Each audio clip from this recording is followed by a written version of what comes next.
Hello and welcome to Puzzle Masters product review. Today we will be taking a closer look at Yin Yang puzzle. This puzzle was designed by Dutch puzzle designer Dr. Volker Latusek and made by Pelikan in Czech Republic with absolutely fantastic quality. Yin Yang puzzle is made of 3 different types of wood: cherry, maple and Wenger. It has difficulty level 8 out of 10 on a Puzzle Masters difficulty scale that runs from 5 to 10, and the object of the puzzle is to fit all 6 parts inside the frame in such a way that none of them are gonna stick out and all of them are gonna be below this line.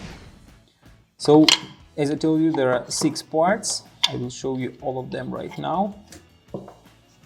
And as you can see, each part is pretty similar, since they have like a bigger part and then smaller part attached to it, and all 6 are different variations of this combination of 2 parts.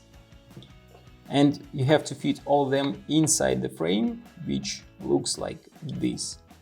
If you like Yin Yang puzzle and you want to buy it, go to puzzlemaster.ca.